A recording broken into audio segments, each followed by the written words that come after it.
Hello. So I did say on an earlier post that I was going to come back tonight and do a post about Positive Wednesdays, and I think that's what I'm going to call it at the minute because I can't think of anything else. So um, it's just going to be all about positive things so we can help each other feel happier and positive about life, because these days there are a lot of things going on in the world that are negative, or people just like to bring people down for reasons I don't know, because it should be all about building each other up, not, you know, taking the building blocks out of everybody's life and ripping it down, because it doesn't do anyone any good. Anyway, so I don't know how rambly I'm going to be on this, because hopefully on Wednesday I'll be a bit more organised, because I don't really write stuff down. I just sort of say what comes out of my mouth.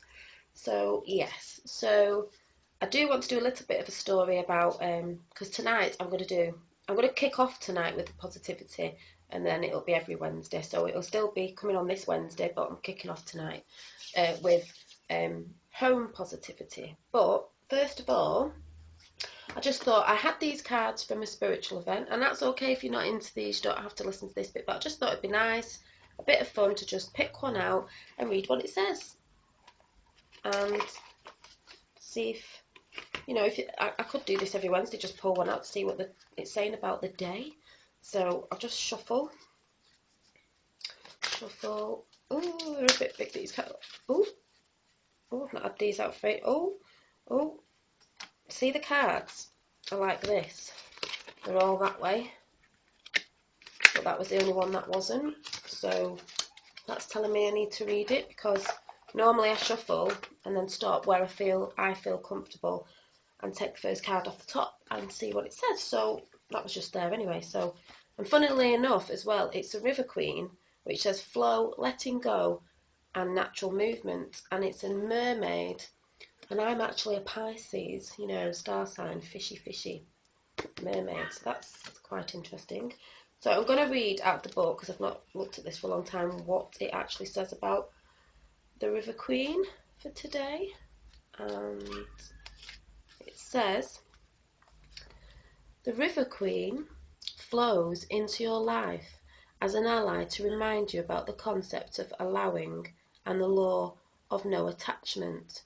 Remember that all rivers come from the mountains and run into the sea to be absorbed by the larger body of water. There, the liquid evaporates into clouds that rain on the mountains to continue an endless cycle of fluidity. I've got that right. The River Queen requires you to be fluid and to let go of rigidity. I can't say it. Rigidity. I can't say it. And perfectionism. You will travel far as long as you let go and let the flow. Even manoeuvring around the greatest blockages, like water streams around big boulders, no obstacle can hold you back. Now, if you're willing to surrender to the natural flow of events, be easy on yourself and others, and watch how smoothly you move forward. You may be surprised where the river takes you. That is, sorry about reading then, not very good at reading and maths and things like that, but yes, I was a bit nervous about reading, so hopefully I'll get better. But that is really weird. I don't know if it, what's the word? I'm going to get this wrong. And I don't need comments of people saying, oh, you've said that wrong. This is why I'm called Dolly Daydream. I get things upside down the wrong way around. That's just how I am. I don't care.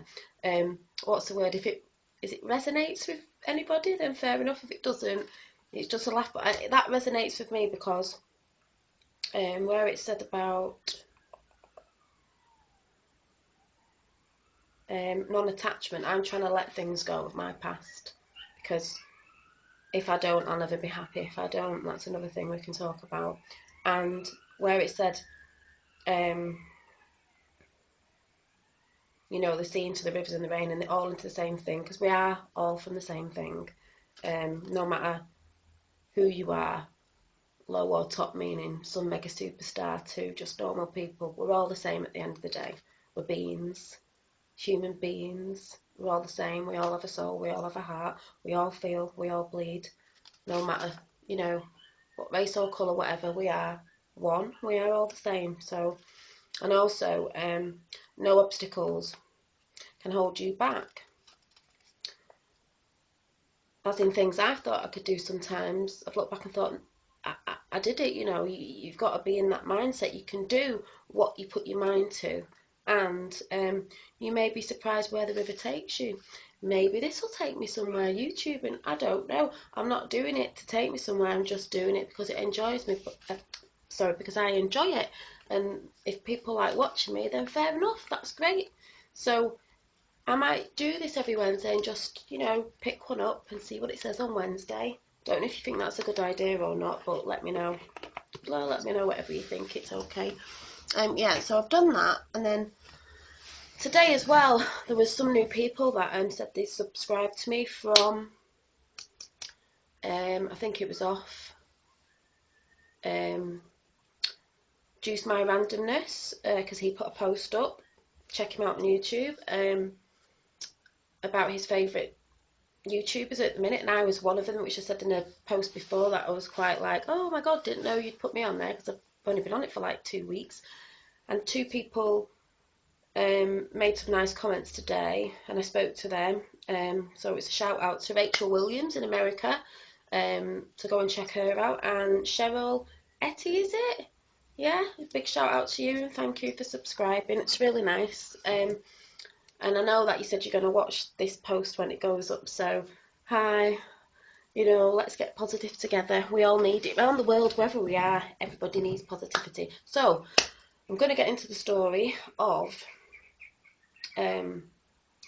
home positivity, making your home a positive place to be. And the story is, first of all, there was a guy I used to know, a friend, and we'll call him Bob. And Bob, well, I used to think he was a happy person, but I think I found out in the end that he wasn't so happy as he made out he was. And that's another thing. When you're looking in from the outside at other people's lives, you think, oh, they've got this, they've got that, they seem so happy, they've got pictures on Facebook all the time, oh, they're happy family. It's not always like that behind closed doors, and I did find that out, and that's another story. But the thing is that shocked me once was something happened in Bob's life. And because I was a friend, I went down to his house to have a chat with him to help him out. This was about a good 5 years ago, so I can't even remember when it was. And I'd never been in his house, but the way he always came across to me as happy, very confident, all this, I was expecting, I don't know what I was expecting when I walked into his house. And he was quite down because something had happened, and he was single. So he was living alone, and when I got to his house and I went through the front door, I was sort of, because he was upset about something, I sort of walked in and I was looking around and I was thinking, oh my God, like, you're on your own. I was on my own at the time then. And I thought, you're working and coming home to a house that, don't get me wrong, he had a big, nice house, but in his house, I mean, don't get me wrong, it wasn't messy or dirty or cluttered. Some people's houses are not, you know, that's whatever. We all have lives and kids, and they chuck things everywhere. My front room's always a mess in the day because Finn gets everything out everywhere, and I just let him, and then I tidy it up at night, put my candles on, straighten up, and everything's calm because he's a little boy at the end of the day. Do you know what I mean? He's going to do it. But I went in, and his house was very brown and cream colours, which is fair enough if that's what colours you like, but I noticed there wasn't a lot of you couldn't sort of get his personality off his house, if you know what I mean. It was very minimalistic, which is fine, but there was no pictures of, he had a son, there was no pictures of his son that I could see and him. There wasn't much on the walls that I can remember. It was just all very sort of clinical and no candles and things, you know, them things that make it inviting when you come home. So I thought, if he's sitting on his own at home in a place that isn't embracing you when you come home and you're on your own, I think you are going to get depressed or down or feel more sad about, maybe not being with someone and stuff like that. And I know because I've done this myself. I mean, I'm sat in my conservatory at the minute, which is a sort of slash nail room where I do my nails. I'm just friends and family until I finish a course, and then hopefully I want to do it from home because I like. Well, that's another thing. I've got to talk about jobs and positivity, but I'll talk about that another time. But anyway, I'm in here. The walls are pink. I mean, this isn't normally my pink. I'm like quite a baby pink person, but I did this quite bright because it's like quite warm in this